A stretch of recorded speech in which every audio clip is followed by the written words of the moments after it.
ಬೆಂಗಳೂರು ಗ್ರಾಮಾಂತರ ಜಿಲ್ಲೆಯ ದೇವನಹಳ್ಳಿ ಊರಿನಲ್ಲಿ ಸುಮಾರು 2-3 ವರ್ಷಗಳಿಂದ ನಿರಂತರವಾಗಿ ಭೂಮಿ ಹಕ್ಕಿಗಾಗಿ ನಡೀತಕ್ಕಂಥ ಹೋರಾಟ.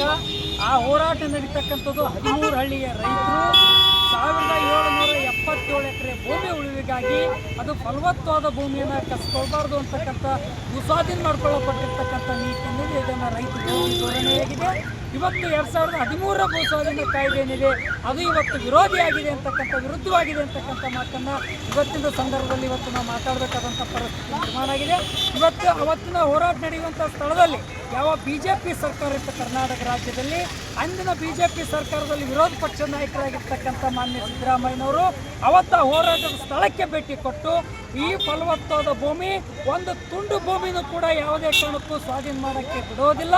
ನಾನಿವತ್ತು ಸಿದ್ದರಾಮಯ್ಯ ಕಾಂಗ್ರೆಸ್ ಸರ್ಕಾರ ಈ ದೇವನಹಳ್ಳಿ 13 ಹಳ್ಳಿಯ ರೈತರು 1777 ಎಕರೆ ಭೂಮಿ ಜೊತೆಗೆ ಬೆನ್ನಿಗೆ ನಾವು ನಿಲ್ತೀವಿ ಅಂತಕ್ಕಂಥ ಮಾತು ಕೊಟ್ಟಿರ್ತಕ್ಕಂಥ ಸಿದ್ದರಾಮಯ್ಯನವರು ಮುಂದೆ ಅಧಿಕಾರ ನಮಗೆ ಕೊಡ್ರಿ, ನಾವು ಇದನ್ನು ಕಾನೂನು ತಿದ್ದುಪಡಿ ಮಾಡಿ ಆ ಭೂಮಿಯನ್ನು ವಾಪಸ್ ಕೊಡ್ತೀವಿ, ಸ್ವಾಧೀನ ಮಾಡೋಕ್ಕೆ ಬಿಡೋದಿಲ್ಲ, ನಿಮ್ಮ ಬೆನ್ನಿಗೆ ನಿಲ್ತೀವಿ ಅಂತಕ್ಕಂಥ ಮಾತನ್ನು ಹೇಳಿರ್ತಕ್ಕಂಥ ಮಾನ್ಯ ಮಿಸ್ಟರ್ ಸಿದ್ದರಾಮಯ್ಯನವರೇ, ನೀವಿವತ್ತು ಮಾತಿಗೆ ತಪ್ಪಿದ ಮಕ್ಕಳಾಗಿದ್ದೀರಿ ಅಂತಕ್ಕಂಥ ಮಾತನ್ನು ಈ ಸಂದರ್ಭದಲ್ಲಿ ಹೇಳ್ತೀವಿ. ಇವತ್ತು ಹಾಗಾಗಿರೋದ್ರಿಂದ ನಿಮ್ಮದೇ ಸರ್ಕಾರದ ನೀವೇ ಮುಖ್ಯಮಂತ್ರಿ ಇದ್ರಿ, ತಕ್ಷಣ 13 ಹಳ್ಳಿಯ 1777 ಎಕರೆ ಭೂಮಿ ಉಳಿವಿಗಾಗಿ ನೀವು ಶ್ರಮ ಆಗಬೇಕು, ಆ ಮಾತನ್ನು ಉಳಿಯಿಟ್ಕೊಳ್ಬೇಕು ಅಂತಕ್ಕಂಥ ಮಾತನ್ನು ಕೇಳಿಕೊಟ್ಟಿವಿ. ಹೋರಾಟ ನಡೆಸ್ತಕ್ಕಂಥ ಸ್ಥಳದಲ್ಲಿ ನಿನ್ನೆ ಇವತ್ತು ಸಿದ್ದರಾಮಯ್ಯ ಸರ್ಕಾರ ಇವತ್ತು ಬೇಕಾಬಿಟ್ಟಿಯಾಗಿ ನಡ್ಕೊಂಡಿದೆ. ಇವತ್ತು ಆ ರೈತರನ್ನು ಇವತ್ತು ಅರೆಸ್ಟ್ ಮಾಡಿಸಿದೆ, ಬಂಧನಕ್ಕೊಳಗೆ ಮಾಡಿದೆ.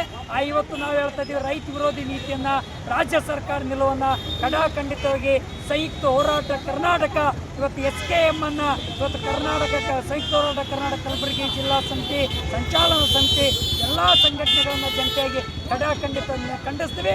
ಆ ದೇವನಹಳ್ಳಿ ರೈತರು ಬೆನ್ನಿಗೆ ನಿಲ್ಲಬೇಕು, ಫಲವತ್ತಾದ ಭೂಮಿ ಉಳಿಬೇಕು ಅಂತಕ್ಕಂಥ ಮಾತನ್ನು ಒತ್ತಾಯ ಮಾಡಿ ಪ್ರತಿಭಟನೆಯನ್ನು ನಡೆಸ್ತೀವಿ. ಶರಣಬಸಪ್ಪ ಮಮ್ಮಶೆಟ್ಟಿ, ಸಂಯುಕ್ತ ಹೋರಾಟ ಕರ್ನಾಟಕ ಜಿಲ್ಲಾ ಸಂಚಾಲಕರು ಮತ್ತು ಕರ್ನಾಟಕ ಪ್ರಾಂತ ರಚನೆ ಜಿಲ್ಲಾಧ್ಯಕ್ಷ ಶರಣಬಸಪ್ಪ ಮಮ್ಮಶೆಟ್ಟಿ.